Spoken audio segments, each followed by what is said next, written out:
Ils ne seront qu'un reste. Ce reste est mentionné spécifiquement à la fin du chapitre 6 en ces mots. Et s'il reste encore un dixième d'habitants, ils reviendront pour être la proie des flammes.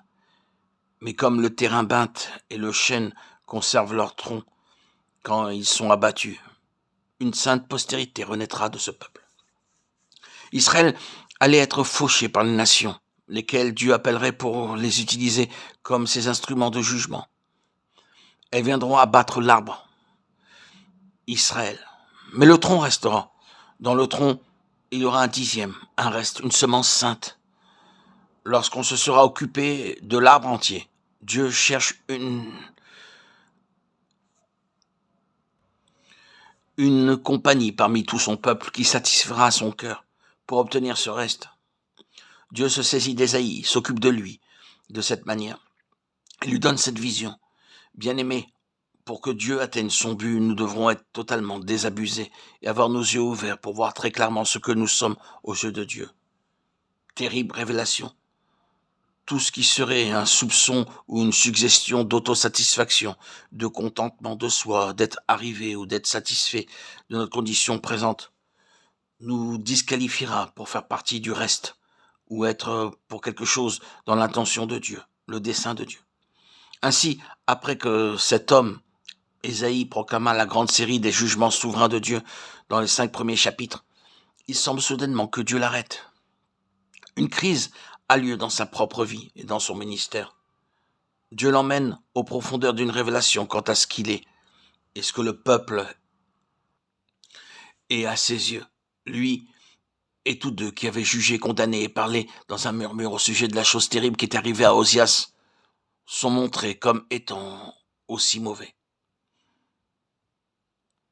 Il n'y a aucune différence. Aux yeux de Dieu, ils étaient tous, leurs lèvres supérieures couvertes, dans le besoin de crier « impur, impur ».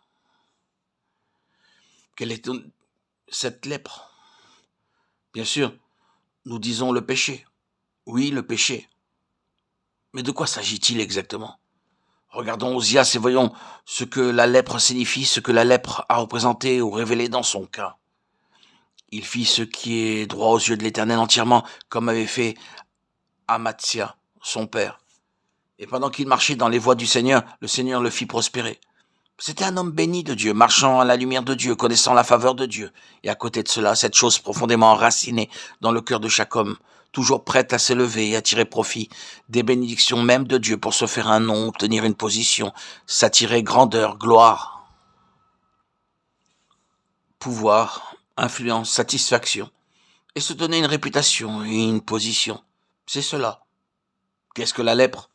Quelle est cette chose qui est en abomination à Dieu? C'est cette vie du moi qui est en nous tous, qui s'introduit même dans les choses de Dieu et cherche à les tourner à son propre compte et avantage personnel.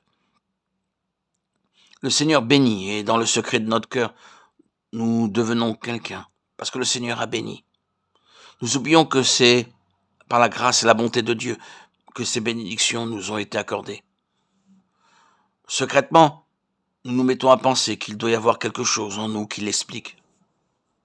Notre compétence, notre intelligence, quelque chose de louable en nous. Nous commençons à parler de notre bénédiction, de nos succès. Oh, c'est cette chose-là d'en bas, le germe lépreux en nous tous, la vie du moi, dans ses formes variées qui produit l'orgueil. Même l'orgueil spirituel est fait que, comme Osias, nous nous imposons dans les choses saintes avec notre énergie. Force, autoritarisme, présomption, oui, la lèpre de quelque manière qu'elle exprime est la racine du moi. L'égoïsme,